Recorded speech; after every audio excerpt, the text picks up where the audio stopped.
Bon, bonjour à tous. C'est l'ingénieur Dieudonné Chamala Moïla, ingénieur en bâtiment et travaux publics, assistant à l'Institut national du bâtiment et travaux publics, mais aussi et surtout formateur en logiciel d'ingénieur. Voilà, aujourd'hui nous voici à une nouvelle séance de formation qui sera principalement axée sur l'apprentissage du logiciel RoboBAT, Robot Structural Analysis, que beaucoup aussi appellent RSA.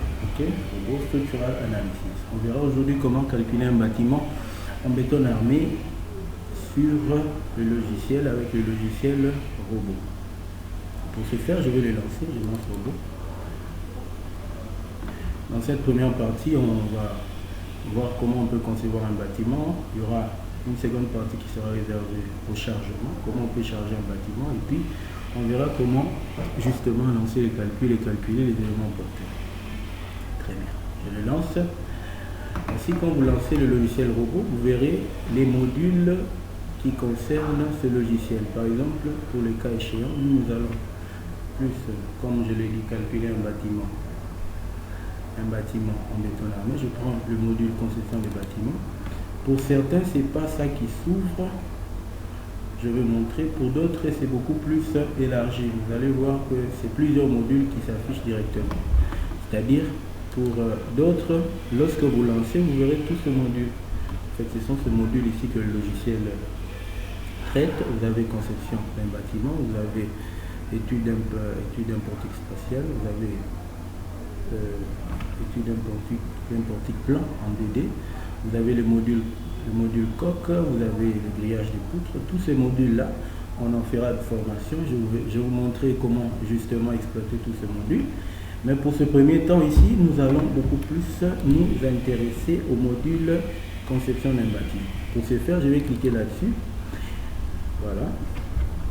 Voilà l'interface qui s'ouvre. Et comme toujours, lorsque vous êtes dans le logiciel Robot, la première des étapes à faire, c'est de commencer par paramétrer, c'est-à-dire définir votre norme, vos unités, définir tout ce qui va venir justement avec. Donc vous devez commencer par paramétrer votre logiciel. Pour ce faire, je vais dans le menu outils, je prends outils, préférence de la tâche. C'est ici que je vais tout paramétrer.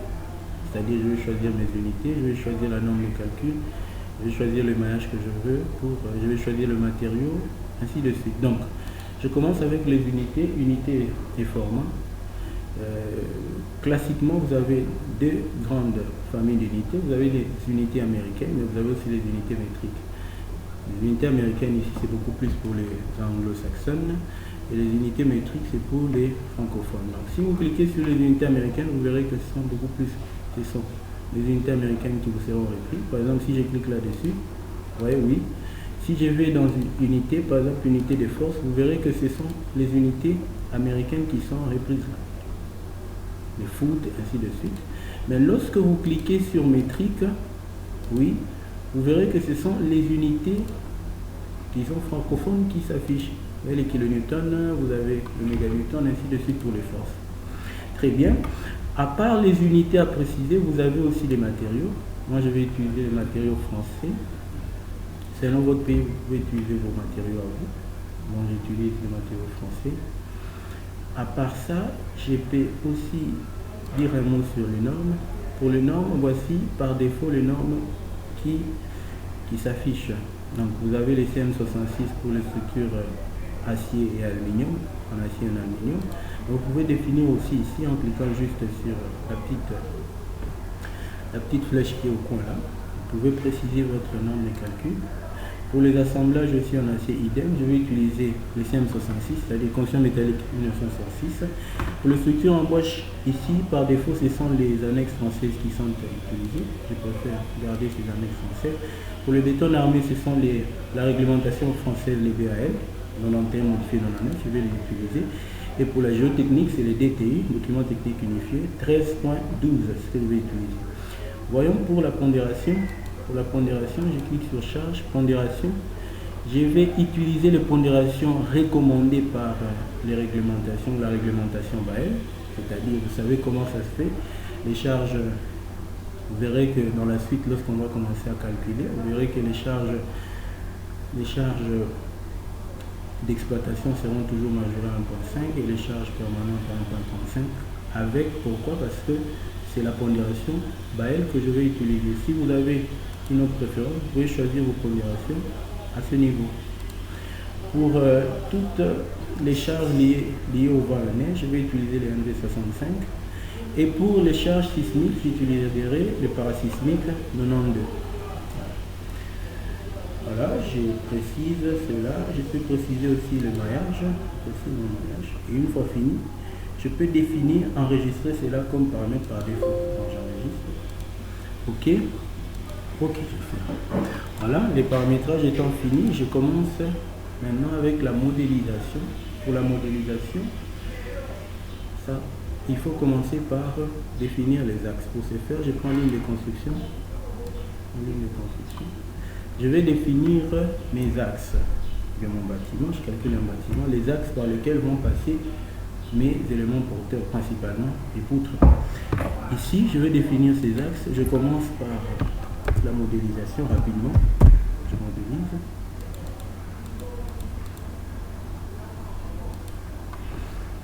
Voilà.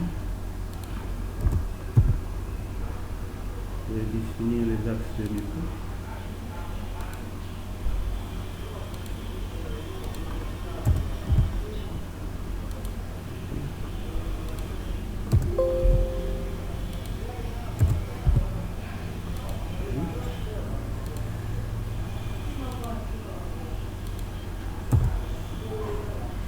J'aurai un bâtiment, je calcule un bâtiment R+4, donc 5 niveaux, donc avec une hauteur sous plancher de 3 mètres. Donc je mets 3 mètres là-bas, répété 5 fois, puisque c'est un R+4, donc 5 niveaux, chaque fois 5 fois. Okay. Voilà, valeur. Les libellés, je prends une valeur pour visualiser tout ce que j'ai mis. Je prends une valeur. Ok, j'applique et je ferme. Voilà, mes axes sont définis. Et je peux commencer à placer mes poutres. Je vais dans poutre, je prends poutre, comme c'est un bâtiment en béton armé. Je rappelle que avant cette séance, j'avais déjà passé au prédimensionnement de mes poutres. J'avais trouvé des poutres de section 30 x 50. La section droite de ma poutre me fait 30 x 50. Et la section droite de mon poteau, ça me fait 45 x 45, c'est-à-dire j'ai trouvé une section carrée des poteaux. Donc, ce sont ces sections-là que je veux ramener à ce niveau. Donc, je commence par la poutre, je prends poutre BA. La section, elle était déjà retenue parce que j'avais précédemment travaillé sur le logiciel. Mais si vous voulez définir votre propre section, il suffit de cocher, de cliquer sur la petite case à côté. Elle vous donne la latitude de définir les dimensions de la section droite de votre poutre à ce niveau. Vous avez largeur et hauteur là-bas à définir. Ok. Maintenant, je viens dessiner mes poutres.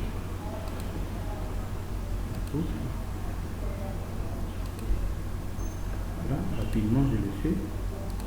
Pour aller plus rapidement, je vais utiliser la commande translation pour aller plus rapidement.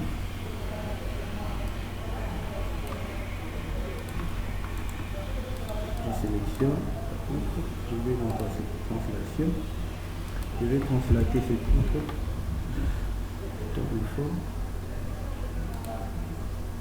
3 fois, je le translate. Je fais de même pour la poutre du bas.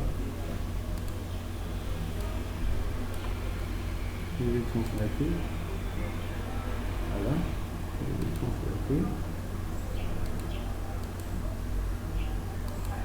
Voilà. Je vais translater, je peux visualiser ce que je fais. Voilà. Voilà les poutres qui se trouvent dans mon plancher du rez-de-chaussée. Vous pouvez voir ça en gros. Voilà les poutres. Bon, cela étant, je peux profiter directement de poser mes longrines.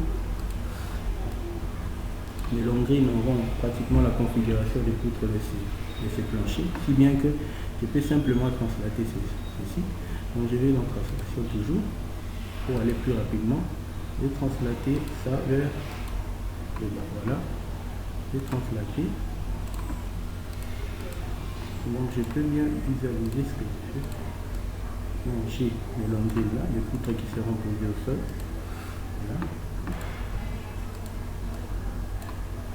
Voilà. Donc, cela étant, je peux, après les poutres, commencer à poser mes poteaux. Pour les poteaux, voilà, je prends l'icône poteau. Mes poteaux sont des poteaux de section carrée de 45 carrés. Donc, je prends un poteau en béton armé, 45 sur 45. Vous pouvez définir votre section à vous, après prédimensionnement, ici, en cliquant sur cette case, comme on l'a fait avec la poutre, et vous pouvez venir définir votre poteau là. Ok. Mais moi, j'ai déjà une section retenue là. Je vois ma section est là. Elle figure déjà là. Et donc, je peux venir poser les poteaux 3 mètres vers le bas. Je pose mes poteaux.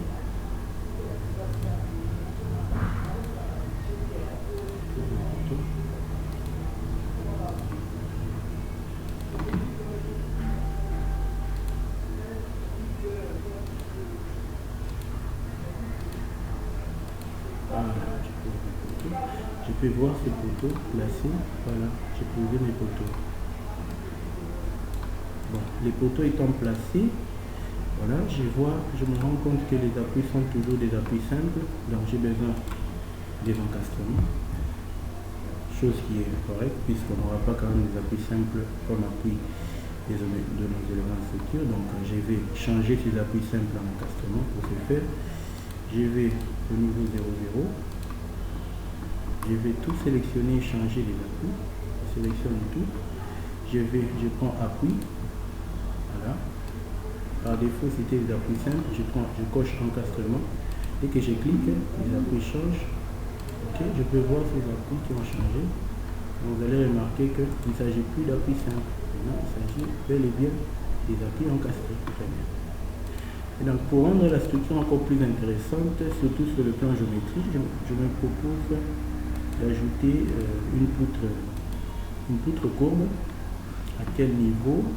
Par exemple à ce niveau ici, pour voir justement comment on va la calculer par la suite. Ok. Donc on va faire une poutre courbe à ce niveau là pour rendre la structure géométriquement encore plus intéressante à calculer. Donc je me propose de mettre une poutre courbe à ce niveau. Pour ce faire, je vais dans arc, objet arc. Voilà, je vais poser ma poutre là. Début, centre, fin, je vais la placer là. Début, centre, voilà. Je vais lui donner une section de poutre en les discrétisant et en créant les barres. Je vais créer les barres. Je vais le faire élément barre. Donc je fais là. Voilà, j'ai créé ces poutres. Très bien, la poutre est là. La poutre est là, je peux la voir en 3D. Voilà, la poutre que j'ai ajoutée. Très bien, cela étant, les poutres sont placées, les poteaux aussi, je peux commencer à poser mes dalles, mes plaques des dalles. Donc pour cela, je clique sur dalles. Voilà. Mes plaques des dalles sont rectangulaires, je coche sur rectangulaire.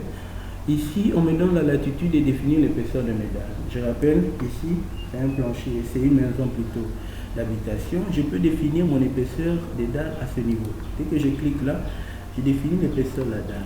Par exemple, pour les maisons d'habitation, vous savez, avec la réglementation Bael, les minimales en termes d'épaisseur, c'est 12 cm. Je mets 12 cm là-bas. Je renomme l'épaisseur de la dalle. Je peux mettre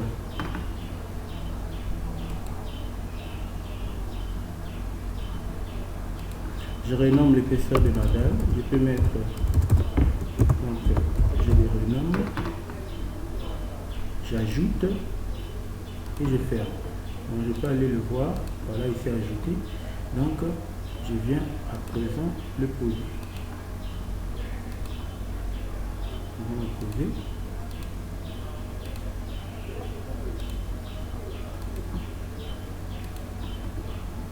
Je vais le poser.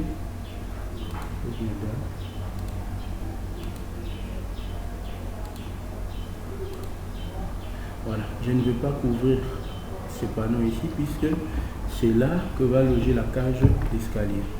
Je le laisse un peu ouvert pour le moment. Donc, puisqu'on parle déjà de la cage d'escalier, profitons directement de poser notre escalier. Pour ce faire, j'ai besoin des axes supplémentaires pour bien situer ou bien pour bien dessiner cette cage d'escalier. Je vais ajouter des axes supplémentaires. Je reviens en ligne de construction. Je vais ajouter les axes pour mon escalier. Voilà, je vais définir ces nouveaux axes. Donc, je commence par ça. En X, je vais limiter mon jour.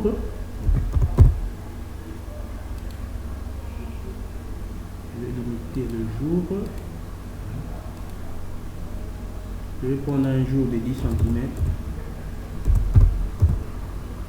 Le jour, c'est ce vide là entre les volets. Donc, je vais ajouter ça.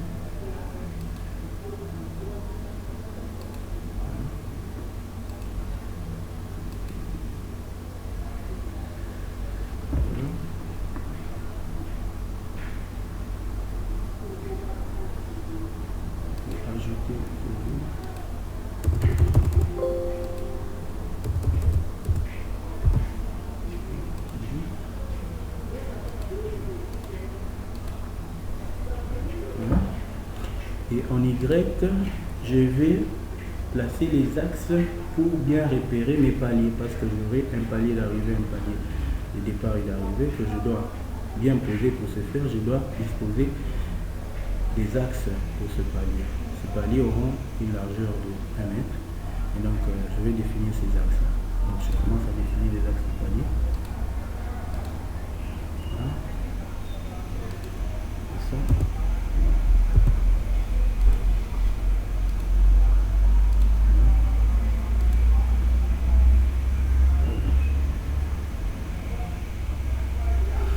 Voilà, et je vais définir aussi en Z le palier intermédiaire. Vous savez que il y aura un palier intermédiaire qui sera à la jonction des deux volets. Lorsque vous finissez le premier volet, vous avez besoin d'un palier. Voilà, c'est ce palier là que vous positionnez généralement, qui se trouve à mi-hauteur sous plancher. Donc je vais le poser à 1,50 m parce qu'on a une hauteur sous plancher de 3 mètres. Donc moi je vais le poser à 1,50 m.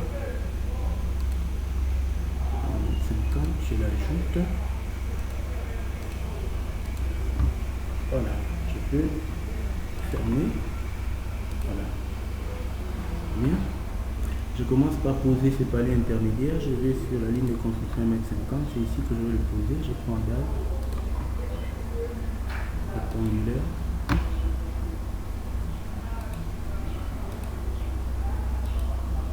Voilà, je le pose. Je peux le visualiser en 3D. Vous voyez, je l'ai posé, il est là. Et je dois aussi poser un palier d'arrivée au niveau 3. Pour ce faire, toujours au niveau 3. Au niveau 3, je vais poser ce palier là ici. Mais avant ça, je vais poser une poutre pour bien le délimiter là-bas. Je vais mettre une poutre. Voilà, j'ai besoin d'une poutre à ce niveau. Voilà. Je vais reprendre en épaisseur. Voilà, je mets cette poutre là. Et à présent, je peux mettre mon palier. Mon dalle. Le palier sera à ce niveau. Voilà. Et je peux bien visualiser. Je peux visualiser à présent. Voilà. Je vais visualiser.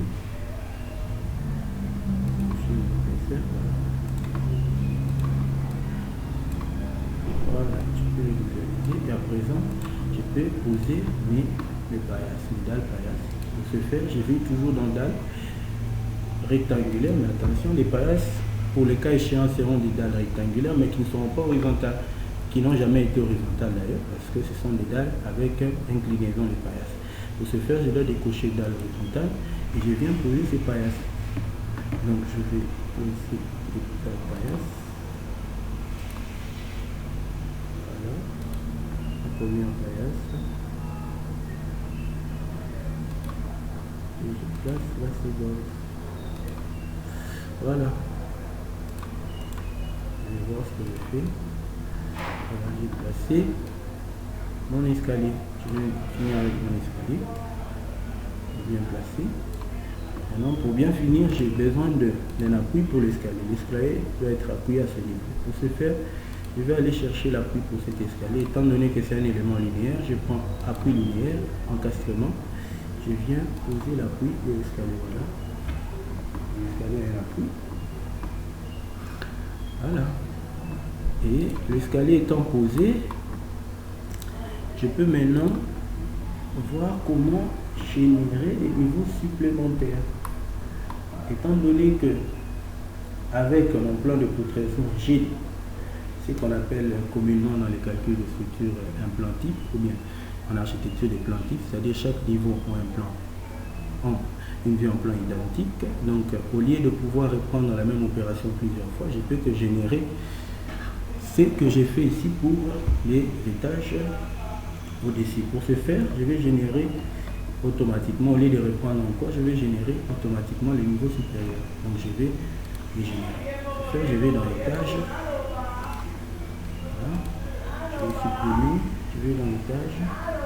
On a un bâtiment à plus 4, donc 5 niveaux, avec une hauteur sous plancher de 3 mètres. J'ajoute ça. Je mets RDC là-bas. Voilà. Je vais OK. Je vais appliquer et je ferme. Voilà. Je vais RDC. Je vais dans mon RDC générer contenu de l'étage.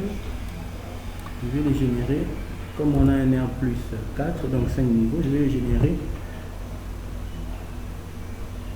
4 fois. Autant de fois je génère. Voilà. Voilà, il m'a généré les niveaux supérieurs que je peux visualiser. Voilà.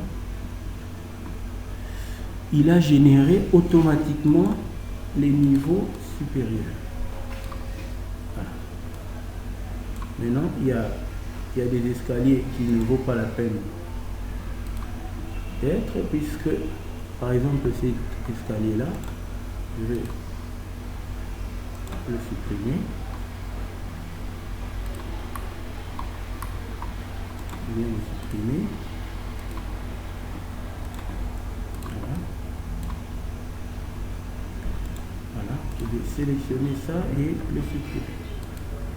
Je sélectionne. Voilà, je vais OK. Je vais supprimer. Mais aussi, je me rends compte qu'au-dessus de mon bâtiment, il y a un vide que je dois fermer. Il y a un vide là que je dois fermer. Pour ce faire, qu'est-ce que je vais faire? Je vais fermer ce niveau-là. Le vide que j'avais laissé pour l'escalier, je dois le fermer. Je vais au niveau 15. Au dernier niveau.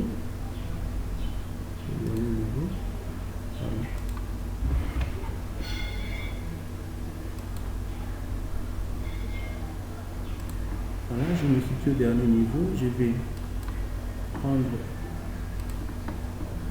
ce panneau là que je vais juste élargir pour fermer l'ouverture au-dessus. Parce que ça va être fermé. Donc je vais fermer. Voilà, je vais fermer. Terminé.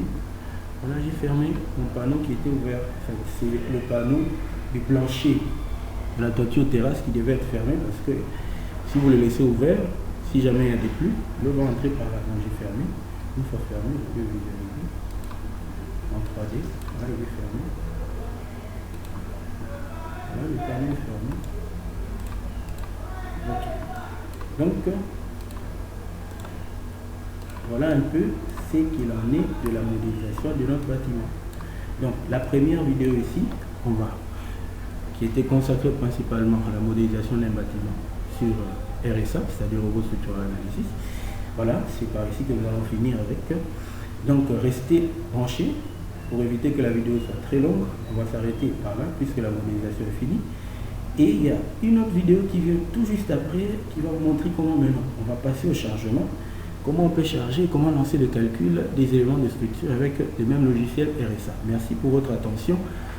s'il y a des commentaires, s'il y a des difficultés surtout, n'hésitez jamais de m'écrire en commentaire. Je vais répondre à toutes ces difficultés liées à la modélisation. Donc, je suis à votre entière disposition pour des questions que vous allez me laisser en commentaire. Merci beaucoup et à tout à l'heure.